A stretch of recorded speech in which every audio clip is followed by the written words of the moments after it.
Boas intenções, esse é o título da exposição.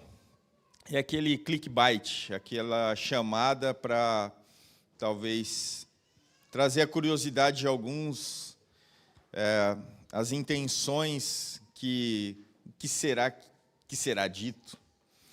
E é importante reconhecer que boas intenções por si só não garantem escolhas corretas.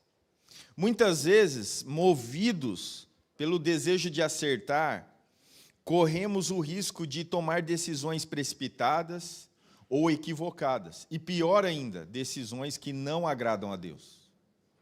Então, boa intenção não ajuda nesse sentido.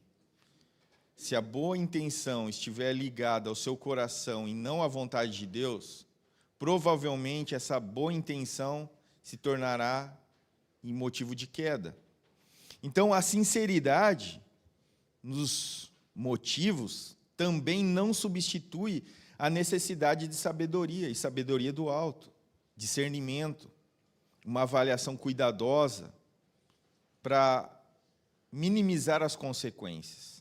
Por isso, é essencial refletir antes de agir, buscar não apenas o que parece certo, mas aquilo que de fato é o melhor caminho, a luz e o único caminho da palavra de Deus. É assim que nós tomaremos decisões corretas. Então, não adianta boas intenções.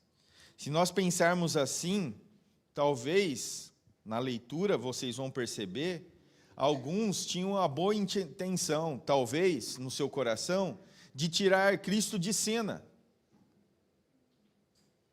Porque eles dizem, ele está fora de si. É exatamente o texto que eu quero convidar vocês a abrirem comigo, Marcos, capítulo 3, nós vamos ler dos versos 20 a 30. Marcos, capítulo 3, versículos 20 a 30.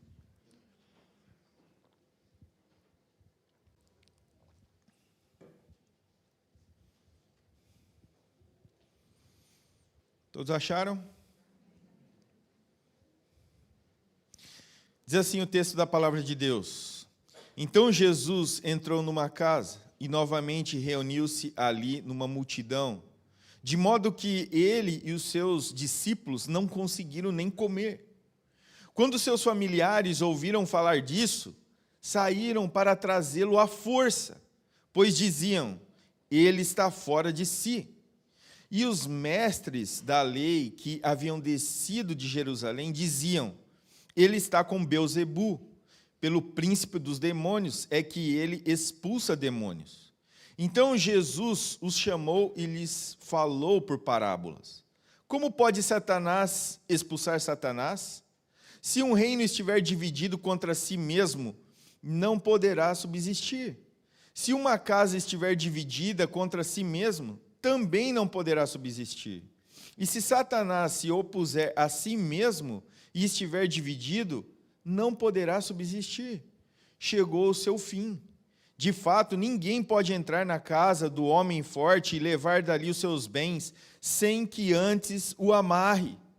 Só então poderá roubar a casa dele. Eu lhes asseguro que todos os pecados e blasfêmias dos homens lhes serão perdoados. Mas quem blasfemar contra o Espírito Santo nunca terá perdão. É culpado de pecado eterno. Jesus falou isso porque eles estavam dizendo, ele está com o espírito imundo.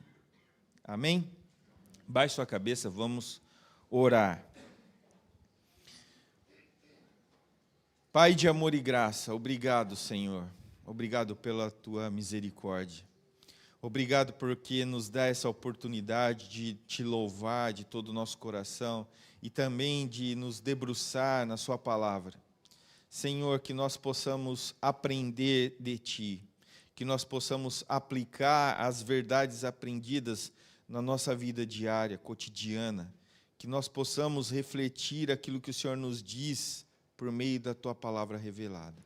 E assim, na suficiência da sua palavra, nós possamos viver de modo digno, de modo correspondente com tamanha verdade, e assim responsáveis pelo teu grande ato em nos redimir, estamos unidos como parte do teu corpo para viver de tal modo. Essa é a nossa oração no nome de Jesus. Amém. Mensagem central. Uma boa intenção sem a sabedoria do alto transforma a ação em tropeço. Então, muitas vezes nós podemos conversar com pessoas, até do meio cristão, e algumas decisões que são tomadas até parecem boas. Mas, se elas que são o motivo da sua salvação, é um erro. É um equívoco que o leva a cair, a tropeçar. Isso também não só naquilo que se diz a respeito da nossa salvação, mas também das nossas decisões diárias. Movidos, talvez, por uma decisão que vai transformar o seu cotidiano, pode trazer problemas inúmeros. Nós já vimos pessoas que optaram por um trabalho que lhe dava um sustento maior e talvez livrasse os problemas seus financeiros, mas que acabou afastando da própria família, e isso traz consequências que não são visíveis naquele momento. Então, é uma boa escolha, aparentemente, mas ela pode se tornar um caos no contexto familiar. E tantas outras coisas, isso é um exemplo dentro de tantos que nós podemos ter. Daquilo que aparentemente é bom, mas que se torna um grande problema. E aqui é importante nós lembrarmos o contexto. A hostilidade cresce. Porque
notou no texto, ele está em casa. Ele retorna a Cafarnaum. Ali, quando nós entendemos, eu usei como um exemplo o quartel-general do ministério de Jesus. E assim como na ocasião anterior, uma multidão de pessoas. Só que aqui o texto, ele dá essa informação que aumenta o número, é tão grande que é impossível deles mesmos terem um tempo para se alimentarem. Jesus os discípulos mais próximos ali, agora os apóstolos. Então, um cenário novo aqui começa a surgir. Quem eram essas pessoas que estavam imaginando ou tendo uma boa intenção de tirar Jesus daquela cena? Porque, de alguma maneira, eles estavam acreditando que ele estava meio maluco, doido. Quem são essas pessoas que têm a intenção de protegê-lo? Imaginem só proteger o próprio Deus e Criador, o nosso Salvador.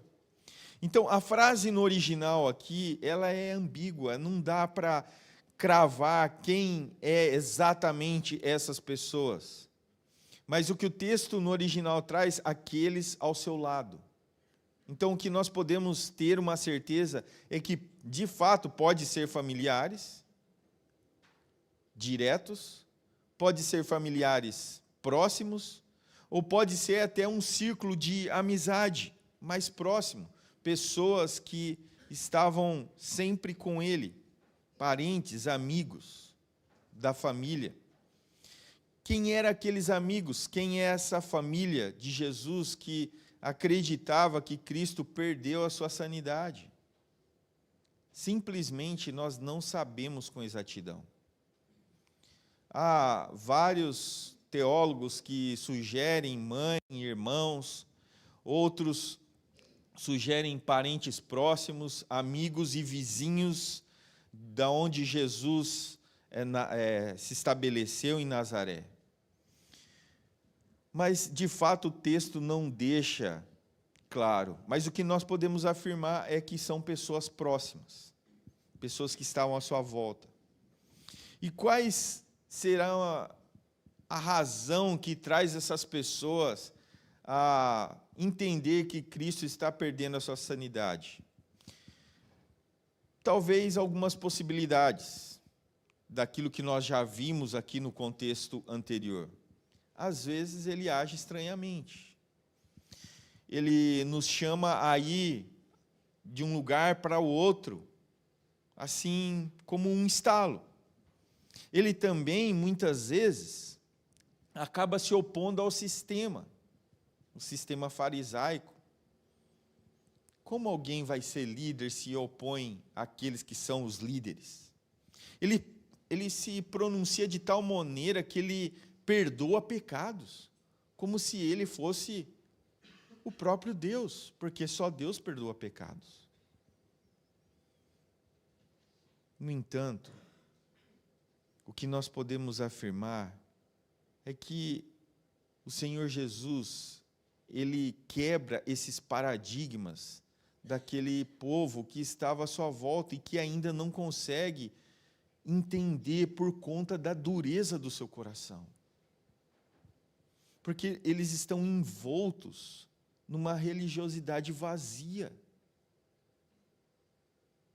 Eles estão envoltos dentro de um círculo que não consegue enxergar além daquele contexto deles mesmos.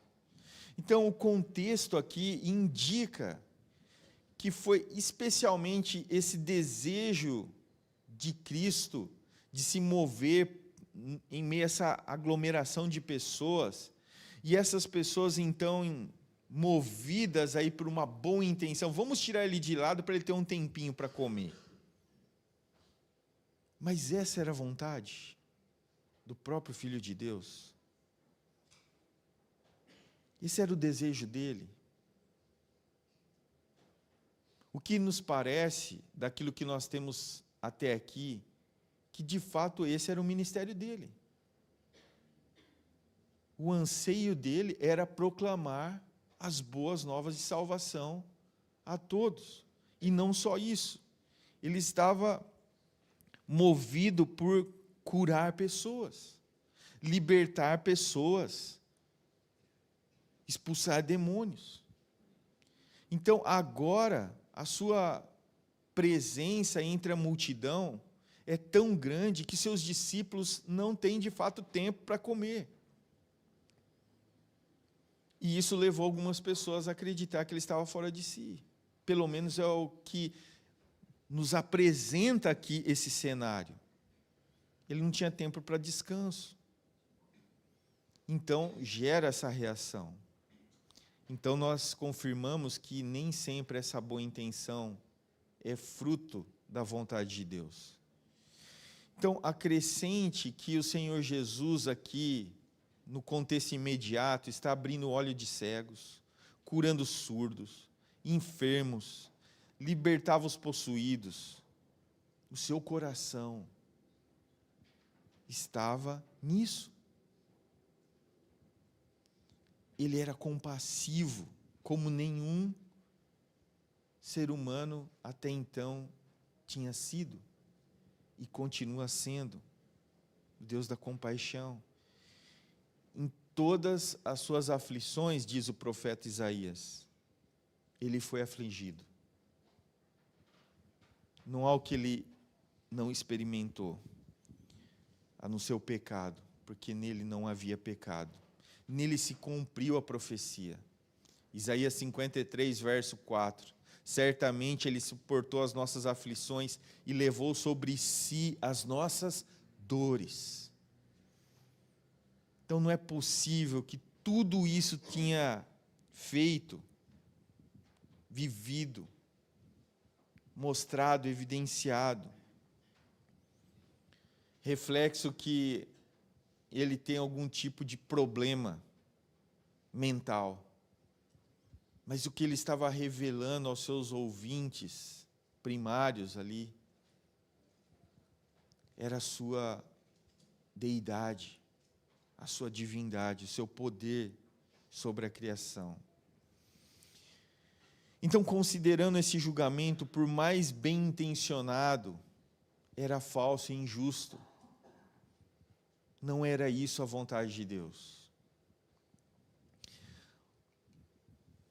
Se mesmo os apóstolos, que se beneficiaram de uma companhia constante de Jesus, ficavam muitas vezes confusos, podemos muito bem imaginar que aqueles amigos de Jesus, aquelas pessoas próximas, que olhavam tudo de longe, podem ter interpretado o seu comportamento tão estranho pelos padrões humanos, como o de uma pessoa que perdeu a razão. Isso é uma alerta para cada um de nós a respeito das nossas boas intenções. Se ela não estiver amparada pela verdade, pela palavra de Deus, provavelmente nós teremos as mesmas ações que esses tiveram. Então nós vemos isso em todo canto, e no meio religioso não é diferente. Hoje nós estávamos falando na sala de aula, alguns estão alegando assim: eu sou igreja, se eu sou igreja, eu não preciso ir à igreja. Eu posso louvar a Deus na minha própria casa. Ele toma para si uma verdade, mas transforma essa verdade em mentira. Porque essa é a vontade de Deus, já que nós somos igreja, nós adoramos a Deus aonde nós quisermos. É isso mesmo? Não, não é. Nós sabemos, porque há tantos outros imperativos que nos chama a congregar, que nos chama a viver como povo de Deus que está sendo santificado pelo Espírito Santo de Deus e também por meios comuns da nossa vida diária. E aí vem, então, a segunda lição, o segundo destaque, as más intenções. O que acontece depois dessa indagação de pessoas próximas? Quem estavam ali também, naquele mesmo ambiente? Fariseus, escribas, entre outros. Os escribas, eles não permitem que as pessoas continuem maravilhadas, ao ponto de quererem seguir e ouvir a Jesus, a ponto que eles possam afirmar de todo o seu coração, por uma transformação genuína e do alto, dizer: esse é o Messias prometido. Então, para a questão da expulsão de demônios, eles têm uma luz, eles têm uma centelha. Vamos usar isso ao nosso favor. Jesus, na verdade, está expulsando demônios porque ele é possuído pelo próprio demônio. Ele está a serviço de Satanás. Ele está sendo possuído por Beelzebu. Então, é no nome dele que ele expulsa demônios. Então, a acusação feita contra Jesus pelos escribas e fariseus era perversa. É resultado de inveja. Mateus 27:18 afirma isso. Eles sentiram que estavam perdendo os seus seguidores, os seus adeptos. E eles não poderiam tolerar tal agrave. E o caráter humilhante dessa acusação se torna evidente também pelo fato de considerarem Beelzebu não um espírito maligno, que exerce algum tipo de influência sinistra sobre Jesus. Não, Beelzebu é considerado aquele que está possuído da alma de Jesus. Então, no texto, Jesus é dito como tem e está, em algumas versões aí, a variação. Isto é, sendo possuído por um espírito imundo. A acusação, então, corresponde a isso, que Jesus, sendo habitado por Satanás e estando em aliança com ele, está pelo poder derivado desse espírito imundo, expelindo demônios. Olha só, aquela boa intenção está sendo um material proveitoso para que eles usem algo bom que Jesus está fazendo em algo ruim. É aquilo que Paulo fala, né? De trocar a verdade de Deus pela mentira. É justamente o que eles estão fazendo. Então, algumas pessoas com uma boa intenção, entre aspas, vamos tirar Jesus, está muito cansado. Aí vamos aproveitar dessa situação, dessa acusação, que Jesus não está muito bem, e vamos piorar a situação dele, do seu ministério. Quem sabe nós vamos ter de volta alguns adeptos. E aí então vem a resposta de Cristo. Primeiro, ele fala sobre a refutação da acusação, nos versículos 23 a 26. Deixa a sua Bíblia aberta para que você possa ir vendo. Depois, ele também vai falar uma explicação das expulsões de demônios por Cristo e outros milagres, versículo 27. E ainda mais, ele fará uma exortação, versículos 28 a 30. Então vamos nos apegar à primeira questão aqui, a refutação. Em todas as três narrativas, as acusações dos antagonistas, né, aqueles opositores a Jesus, foram feitas na terceira pessoa. O que se encontrava em sua mente, de fato, estava sendo expresso pelas costas de Jesus. Mas Jesus é Deus. Então Jesus convocava esses acusadores face a face e, de alguma maneira, não só os refutava e exortava, como dava oportunidade para que eles falassem o contrário. Mas em todas eles saem calados. Ou tentam pegar em pedras, né? Jesus, ele demonstra que a acusação é ridícula, não faz sentido algum. Se fosse verdade, Satanás estava expulsando Satanás. Como pode isso? Então, os escribas, né, descrevem Satanás como príncipe ou senhor, que tem um domínio, mas que esse domínio agora está sendo corrompido por ele mesmo. Então, nos seus próprios termos, fazendo uso da parábola aqui, ele faz uma breve comparação ilustrativa. Jesus então responde: se as acusações fossem verdadeiras, o Senhor deles, Satanás, está destruindo o seu próprio reino. Um príncipe destruindo o seu próprio principado. Primeiro, ele estaria enviando missionários. Pense numa ordem oposta aqui, tá?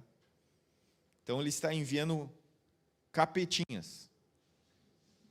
E aí, ele envia os capetinhas para fazer tudo o que é de mal às pessoas. E aí, de uma hora para outra, ele vai expulsar os capetinhas que estavam trabalhando a seu favor. Não faz sentido algum. É isso que Jesus está colocando diante deles. Então, nenhum reino dividido desta maneira vai subsistir. É impossível. É ruína, é o fim. É isso que ele vem fazendo. E aí, então, ele vai dar uma explicação. Então, tendo refutado essa ideia que eles colocaram diante das pessoas, Jesus agora apresenta a verdadeira explicação da sua obra. No dia a dia, um ladrão não recebe ajuda voluntária da casa que ele vai roubar. Faz sentido? Não, não faz. Você vai roubar minha casa? Não, calma aí, vem cá. Amarra minhas mãos aqui, para ficar mais fácil para você. Em termos normais, alguém que está querendo receber o seguro, não vai acontecer isso. Então, em vez de ir para esse caminho, Jesus ele começa a trabalhar para que as pessoas, por elas mesmas e pela iluminação da verdade, possam compreender. O Senhor está expulsando os servos de Beelzebu, os demônios, e restaurando aquilo que é dele próprio.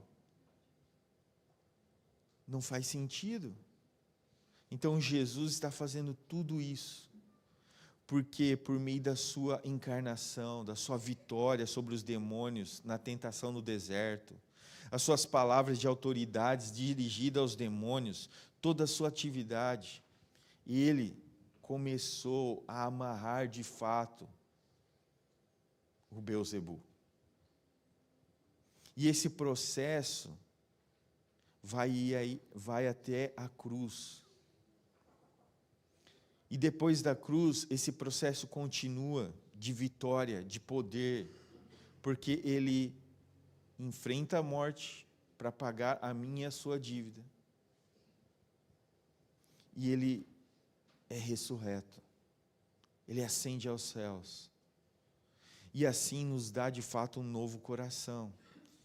Ele fez, está fazendo e fará até o dia da sua volta. Progressivamente, o inimigo de Deus está sendo privado de pessoas que são adeptas ao seu reino. Pelo poder do Evangelho, pessoas estão sendo alcançadas. Pessoas estão sendo transformadas. E não para mostrarem uma boa intenção ao mundo, porque Jesus não é um exemplo, ele é muito superior a ele. Ele é Deus e Senhor das nossas vidas. Ele é o Senhor das nossas vidas. Então fica claro aqui que os milagres de Cristo, longe de serem uma prova da dominação de Beelzebu, de Satanás sobre a vida, sobre a alma de Cristo, é a verdade de Deus. É as profecias prometidas sendo, de fato, vivida por aqueles que esperavam. Os seus domínios estão sendo quebrados. O seu reino está perdendo seguidores. Por mais que ele ainda tenha muitos, como foi cantado aqui mais de uma vez, que nós possamos ter esse senso de responsabilidade. E que nós não tenhamos apenas boa intenção a respeito do reino de Deus, mas que nós possamos viver esse reino de Deus, porque Ele está no controle da minha e da sua vida. E por isso nós vivemos esse reino diariamente. E aí, por fim, vem a exortação. A palavra blasfêmia significa injúria, caluniar, vituperar, difamar, falar mal. A blasfêmia contra o nome de Deus era um pecado imperdoável no Antigo Testamento, Levíticos 24. Por isso os fariseus e os escribas julgaram que Jesus era passível de morte, porque estava muito claro para eles a afirmação que ele era Deus, é Deus. E por isso, por sua ignorância, eles queriam matar Cristo de todas as maneiras. Agora, quando nós pensamos em blasfêmia contra o Espírito Santo, nós precisamos entender o que isso significa. A blasfêmia contra o Espírito é a atitude consciente, deliberada, de negar a obra de Deus em Cristo pelo poder do Espírito e atribuir o que Cristo faz ao poder de Satanás. A blasfêmia constitui no fato de afirmar que o poder que age em Cristo não é o Espírito Santo, mas Satanás. É exatamente isso aqui que eles estavam fazendo. É afirmar que Cristo está possesso, mas possesso do maioral. É dizer que Cristo é aliado, que ele tem uma aliança com Satanás. João Calvino entendia que o pecado imperdoável era uma espécie de apostasia total. Esse pecado de afirmar que a obra de Deus, na pessoa de Jesus e pela ação do Espírito, era de Satanás, era uma apostasia total. Então, os pecados mais horrendos podem ser perdoados. Davi adulterou, matou e foi perdoado. Saulo perseguiu a igreja e Deus foi misericordioso com ele. Maria Madalena era uma prostituta e possessa, e Jesus a transformou. Mas esse tipo de blasfêmia, daqueles que estavam atribuindo a obra de Deus, na pessoa de Jesus e do Espírito, a Satanás, é um pecado sem perdão. Então, por que essa blasfêmia contra o Espírito não pode ser perdoada? Porque aqueles que cometem, dizem, afirmam que Jesus é ministro de Satanás, e não filho de Deus, e não Deus. É imperdoável porque rejeitam a obra do Espírito de Cristo, dizendo que o Salvador é ministro de Satanás. É um pecado consciente, não é algo de maluco, apesar de nós acharmos que sim. É intencional, é deliberado. Era uma maneira de, vamos dizer assim, destruir a reputação de Jesus. O que é comum ao nosso tempo é um tipo de cancelamento das redes sociais. Vamos cancelar Jesus. Vamos fazer dele uma pessoa que nem é humano. Então, essa blasfêmia contra o Espírito Santo não é um pecado de ignorância, não é falta de luz, é a mais dura expressão de um coração de pedra. Então, para concluir essa exposição, queridos, em última análise, Jesus adverte que o perigo não está apenas em palavras ou ações exteriores, mas na disposição interna de rejeitar a verdade manifesta pelo Espírito. Agora eu quero voltar lá ao título.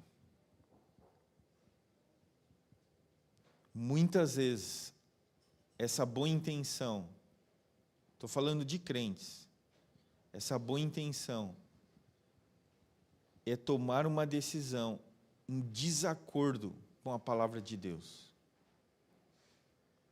Especialmente quando diz respeito ao nosso relacionamento de intimidade com Deus. Então nós temos que tomar cuidado do que é boa intenção e do que é a vontade de Deus. Temos que ter esse discernimento, essa ideia correta a respeito da vontade de Deus. Não é porque coisas parecem boas que elas são propriamente boas. Então, que nós possamos pedir esse discernimento a Deus, para que o nosso coração não esteja endurecido, porque nós temos uma ideia boa, mas que essa ideia boa muitas vezes nos afasta da vontade de Deus, do querer de Deus. Não deixe que nosso coração seja endurecido a Deus, mas nos faz pessoas que estão sujeitas a falhar e reconhecer as suas falhas, arrepender-se dos seus pecados e seguir adiante. Nós não somos, mesmo que salvos, pessoas que não vão falhar, que não vão ter dificuldades, que não vão passar por lutas. Passaremos. Mas se o nosso coração for um coração que bate ao ritmo do Evangelho que nos salvou, nós também vamos reconhecer essas falhas, reconhecer os nossos erros, os nossos pecados. Vamos na direção da vontade de Deus. Vamos fazer aquilo que Ele nos chama a fazer como povo eleito de Deus. Então não abra mão da verdade de Deus, da suficiência das Escrituras, da verdade da palavra de Deus. Se você for dar voz ao mundo, a esse sistema caído, por mais bom intencionado que possa parecer, ele vai te levar à ruína. Então, boas intenções não são suficientes para agradar a Deus. Pelo contrário, podem servir como uma queda. Vão revelar a dureza de um coração que não se detém na suficiência da palavra de Deus. Amém?